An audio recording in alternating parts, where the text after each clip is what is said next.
Right, a very good evening and welcome to another installment of Trendz Live. We are coming to you live on the SABC News channel. It's great to be on your company this evening. Let's get the show started.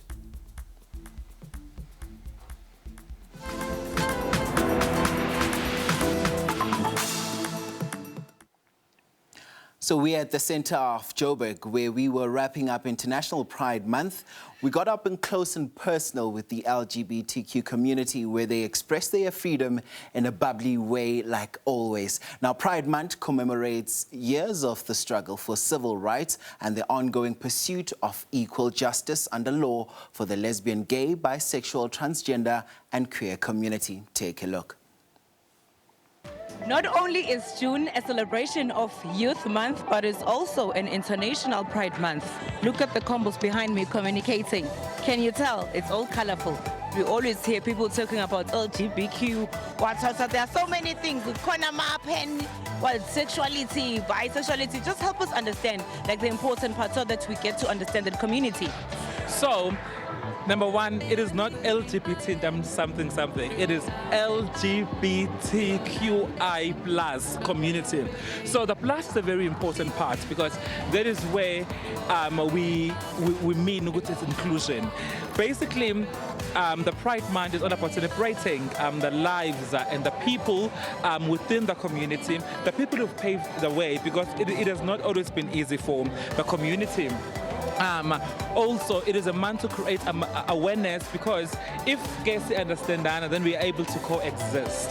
Nobody's supposed to tolerate anyone, but what's important is us understanding one another so we can live godly and be able to coexist. That's all the Pride Month is all about. So just be kind, just understand, take your time out to find out about other person's pronouns, sexuality, preferences, and.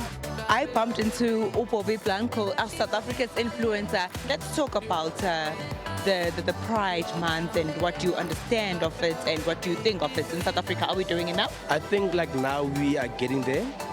It wasn't hard back then, but like now we are almost there, because like now people are living their best lives. They're doing what they want to do. They dress how they want to dress. We just need to change the mindset. They say CBD. We need to change the mindset, yes, sir? CBD. What is that mindset? Taxi drivers must also start getting it together and respect gay people and take them as who they are. Okay, so what are you doing at this party? What can we expect from Ubobi? So I'm an influencer. I'm playing. I'm gonna play for the first time. Yeah, I'm here to have fun. I'm here to meet other people, socialize, you know.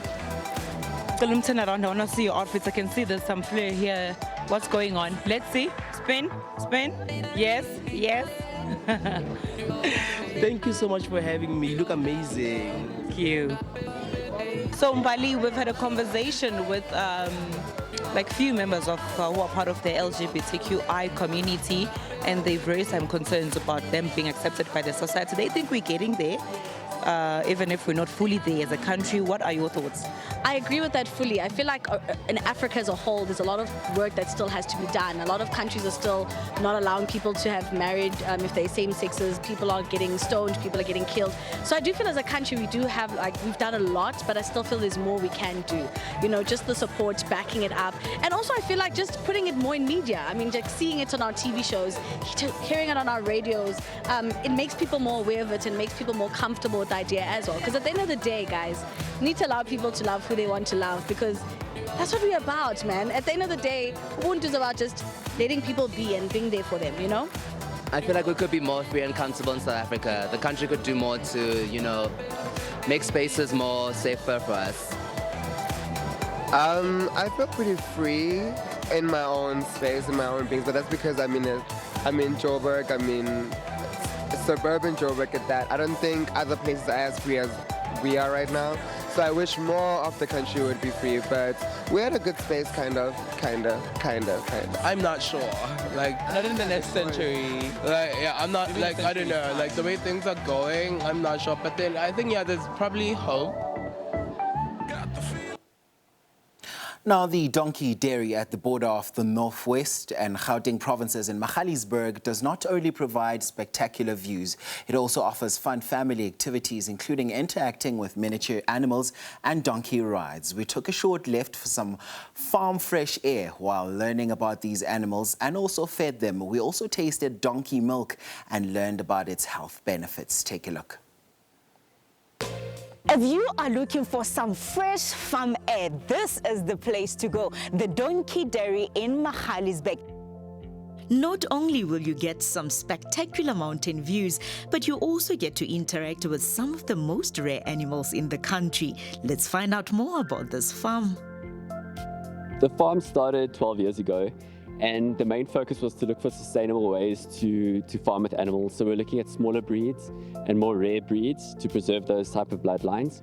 We also have a big focus on producing donkey milk on the farm, which has made us being able to rescue a lot of donkeys out of places of misery, but in a sustainable way. But the rare breeds that we do on the farm wouldn't have otherwise existed if we didn't obviously focus on specialized breeding programs to preserve them. So what other miniatures do you have here? We've got a range from miniature pigs, miniature goats, we've got the miniature donkeys, we've got miniature horses, we've got dwarf rabbits. So we focus a lot on the small breeds, which are just way easier to deal with. We've also got miniature cattle. The miniature cattle are really good for farmers or people who've got a small property and they're looking for a small milk cow to produce enough milk for their family, but they don't have enough space for a big cow or a big animal. So it's a perfect small family animal. What is the importance of preserving these miniature animals? I think the importance is that, a lot of kids that would be threatened by bigger breeds, these are non-threatening because they're nice and small. It allows city kids who've never had an interaction with livestock to come into an environment where it's non-threatening, where obviously there's a lot of love from the animals, that they're very tame, but it also educates them on where our food comes from, where it's milk or eggs or fiber or wool. So it's very much also an educational angle that we've taken with this.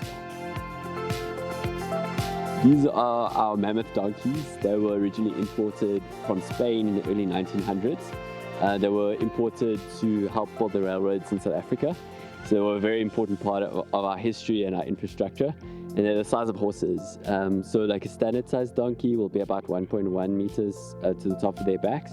And these guys are around 14 hands. The tallest one we have is 15.4 hands, which is horse size. We then tasted donkey milk and were schooled a little about it. Donkey milk contains a natural antibiotic. It's very high in lysozymes, so it's extremely good to build up a strong immune system because your body naturally has that. There's no chemicals added into the antibiotics. So donkey milk is really awesome in that aspect. It's cool to think that an animal can produce milk that contains a natural antibiotic. So it's kind of seen as liquid gold. It's got so many health benefits. The little ones shared their feeding experience with us. How do you find this? It's so cute. Is this your first time doing this? Yes. And? I love it. I want to take the goat. Is this your first time doing this? And how are you finding it? It's quite an interesting and I love it. Would you do it again? Definitely. Definitely. And for a first timer, I think I did very well interacting with these animals. Wow. Yeah, I can. It's like it's like a cotton wool. Like a Yep. big little cotton. Okay. Okay. Is it the claws or is it the fluff? Yeah. I don't know. Or maybe the movement. Ooh. Okay. We'll figure out. Gosh, but it's so soft. It's soft, yeah. Yeah. So, let me hold it. You get over Oh, it. okay. So that's how you're supposed to hold it. Okay, Yeah, let me try again. And you can do this. Yeah. Look at your thoughts. Yes, yes, there you go. Yep. Okay. Yeah. Yeah? Okay. Yeah.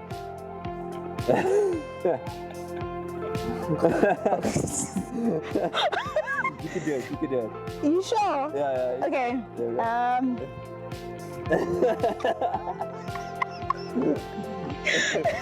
So loud. Go. Okay, maybe if I used. Oh, yay! Yay!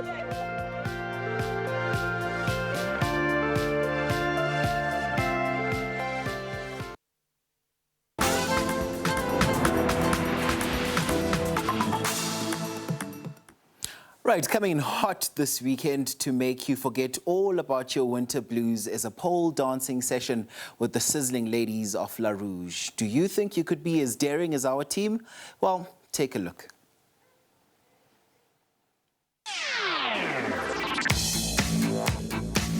Pole dancing has been in existence since the 1800s and has remained controversial and sensual form of dance. Today we took it on as a core building form of workout. Winter. Who wants to work out in winter when you can just lie down, stay at home? Today, though, I'm giving you an alternative, fun and sexy way of showing up and rocking out. Sexy Trendz lifestyle.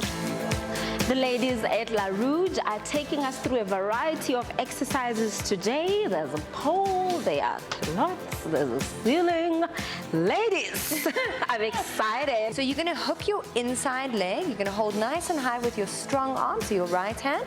You're going to push your hips forward and let the pole push you around. Gee, Josh. Yes?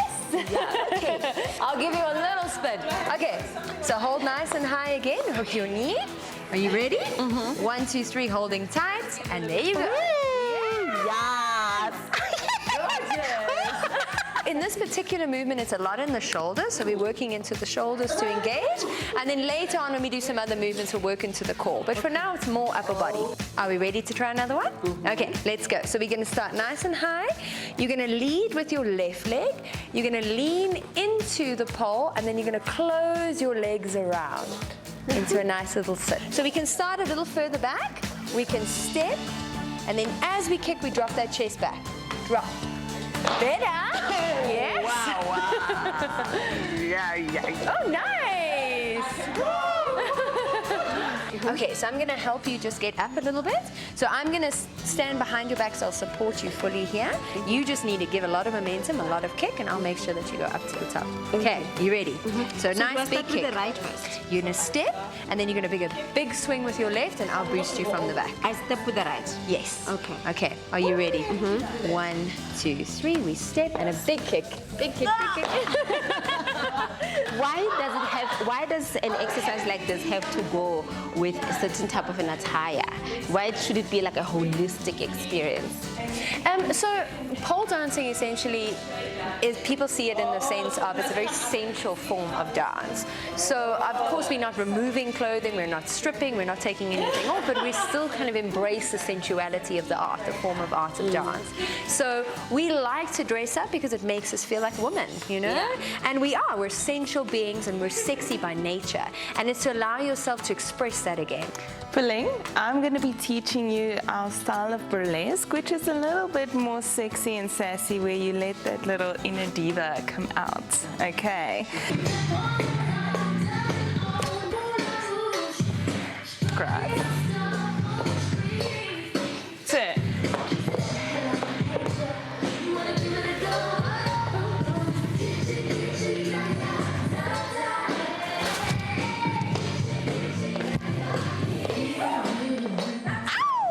This new apparatus that we're trying now is called the aerial hoop, or lira, and it works a lot of shoulders and core. It works flexibility, but mostly you build your strength through all the moves that you do, and you learn beautiful poses in it. Okay, so this one I'm going to show you. You can either just pop into your hoop to sit on, or you can get that leg over.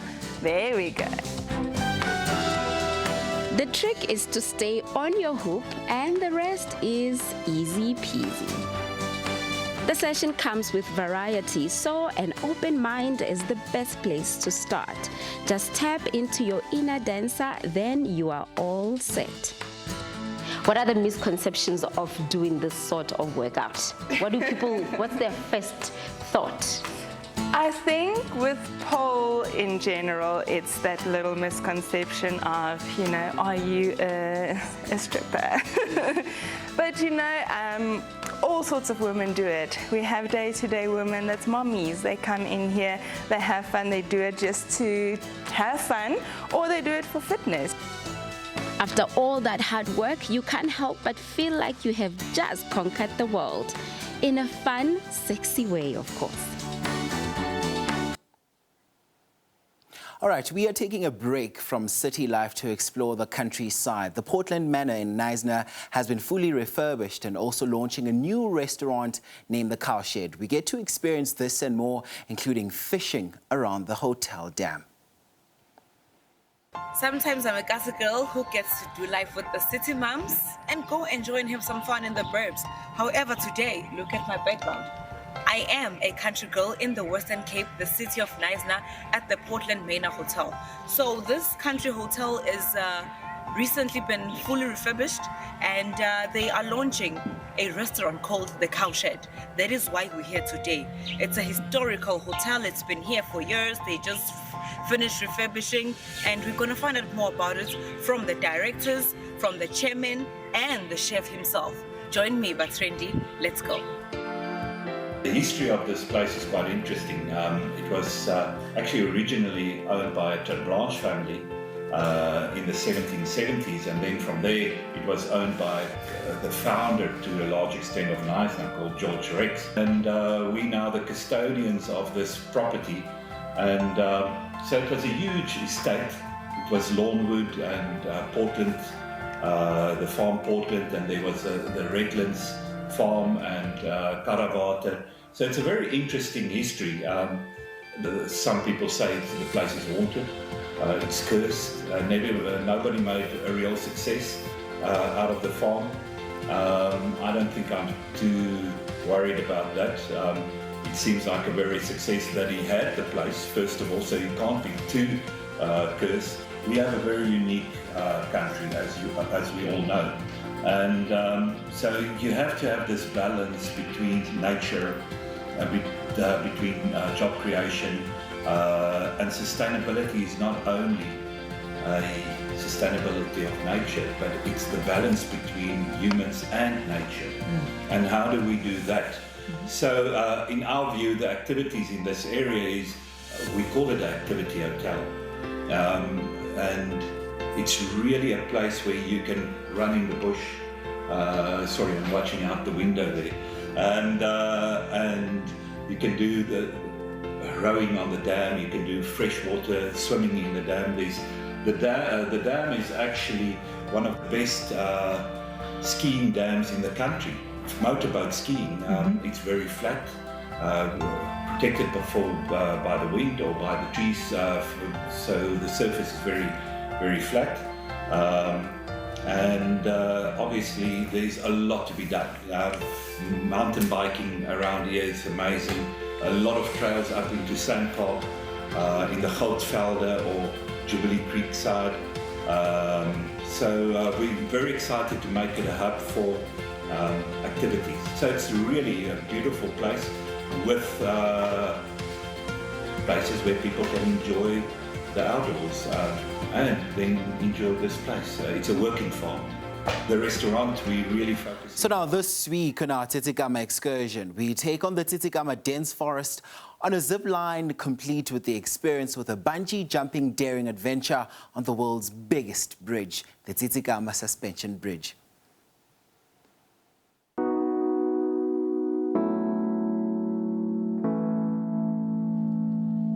How you choose to experience the dense and lush forest of Tsitsikamma is up to you. Of all the fun ways to do so, we chose to hang on a rope and slide on a zip line with the Tsitsikamma canopy tours.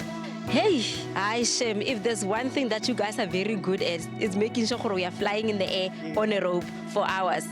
It's about giving you a full experience. I mean, it's more than just an activity. It's a lifetime opportunity to come and enjoy the abundance of bird life and spectacular views that we have in the Tsitsikamma Indigenous Forest. So it's 10 slides, 10 platforms. We at the moment standing on the 9th platform. We just did the longest and fastest slide. It's about 91 meters, but it's an amazing adventure. Stormset Adventures has an amazing array of activities to offer, which is guided hikes, woodcutter's journey, and you just did the Africa's first zipline canopy tour in South Africa. I hear there's water just underneath here. Tell us a bit more about the river down there. Yes, so we're literally standing on top of the Witklip River. It's one of the flows or streams that flow into Storms River. So Storms River mouth is down in the Tsitsikamma National Park.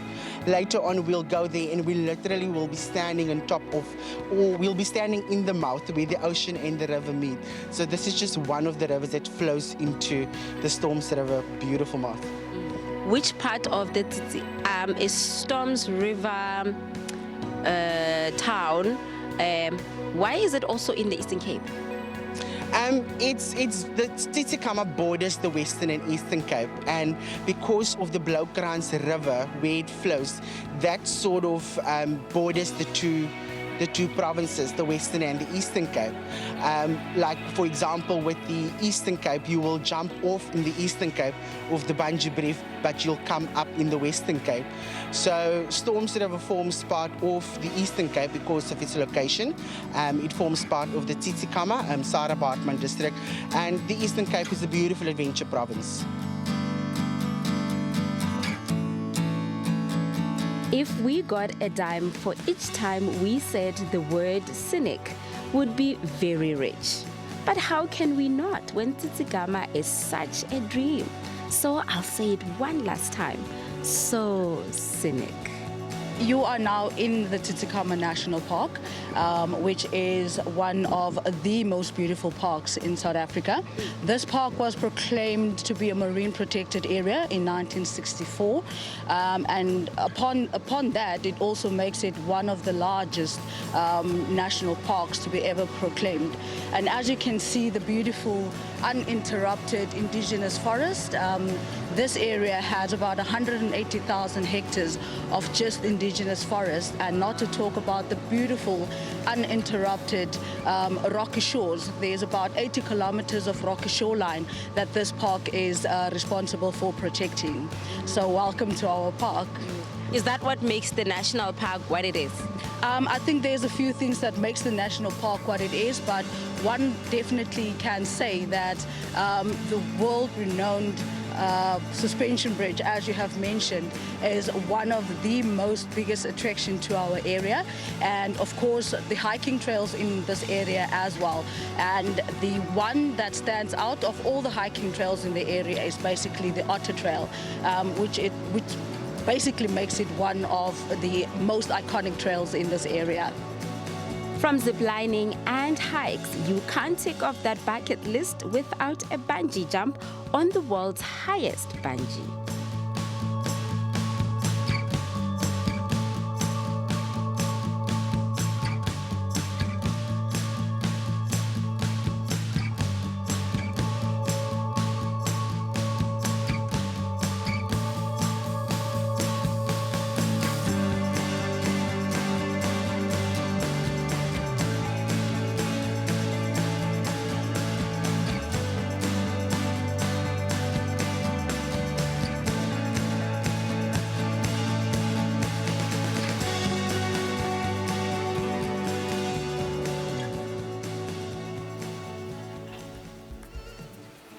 Well, there's almost so much to explore, but so little time on the program, and that's all we have time for this evening here on Trendz Live.